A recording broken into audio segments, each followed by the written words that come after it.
But I think one of the reasons why these people have this deep-seated anger and resentment is there's a bunch of people out there that have these lives that are deeply unsatisfying, because I think there are so many people that are working all day long doing something that is deeply unsatisfying and almost painful. Yeah, soul killing. Soul killing. Yeah. They're stuck in traffic all day, and then they're stuck in a cubicle after that. They relish the time to take a in the bathroom and look at their phone. I mean, they literally do that. That's a highlight of someone's day. They get in traffic on the way home. They get home after that, they're watching television, and they're... You ever notice that some people seem to want to hang on to stuff that is bothering them? They're forever talking about it. They don't want to let it go. They've had a failure at something and it's grown. They can't get over it. They just can't get over it. Or somebody said something nasty to them. They don't want to let it go. Do you know what we should do? We should ask ourselves, everything that happens, is this serving me? Is this serving me? And if it's not serving you, get rid of it. You don't want anything in your life that's not serving you, that's not causing you to grow, that's not adding to the quality of your life. I don't care what it is. You will find some people, they just hold on to bad stuff. They hold on to problems. They don't want to seem to let it go. And that adds more problems. Whatever you focus on grows. The only thing that can grow is the thing you give energy to. Why would you hold on to anything that's not serving you?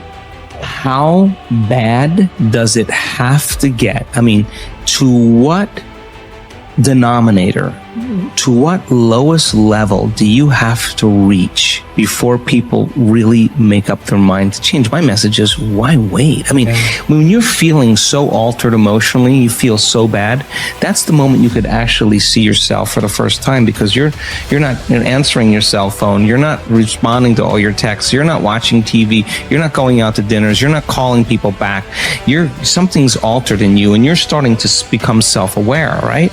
I dare you to analyze yourself first, your company first, your character, your behavior, your work ethics. I dare you to analyze it and see if there's any changes you can make. See, you cannot manage time, but you can manage activity. You can manage your activities. Make certain that what you're doing really makes a difference. Make certain that you're spending your time on activities that are productive, that are taking you in the direction of your goal. If you think about the person that you want to become, what's that person do every day that you don't do right now? And when you start to do the thing that the person you want to become is doing, you leverage something called behavioral activation therapy. And that is a whole body of research that says when you act like the person you want to become, it's the most powerful way to change a habit.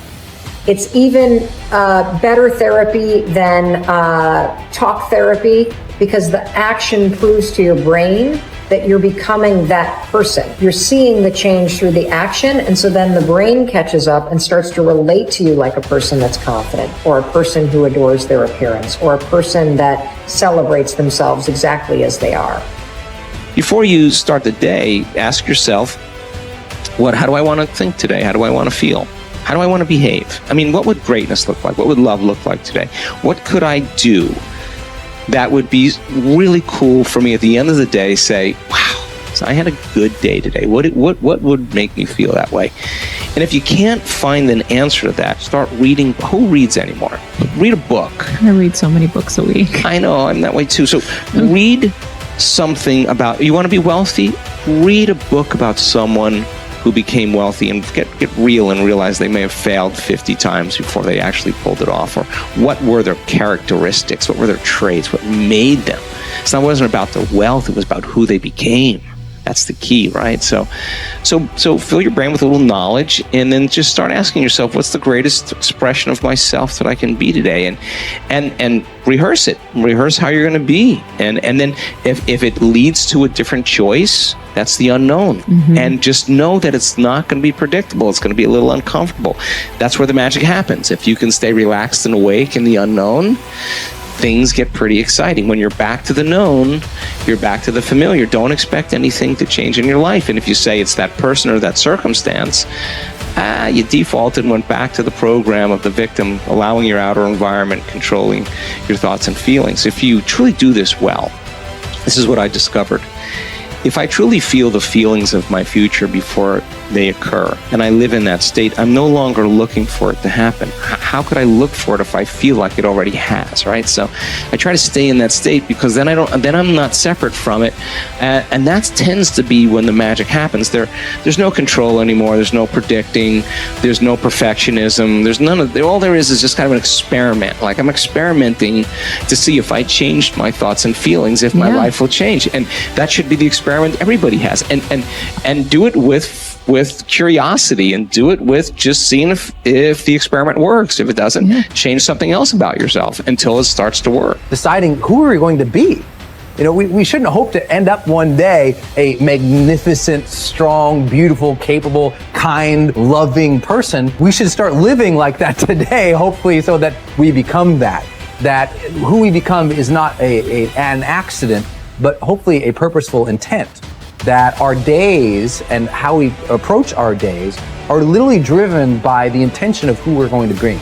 That we bring our character into each of the circumstances of our lives, and by doing that, maybe we can't always direct every circumstance of our life. We can't control everything, but we can certainly control our responses to them. We can certainly dictate who we're going to be in those circumstances, and that helps us achieve our ultimate destiny that we desire, not one that just lands on us.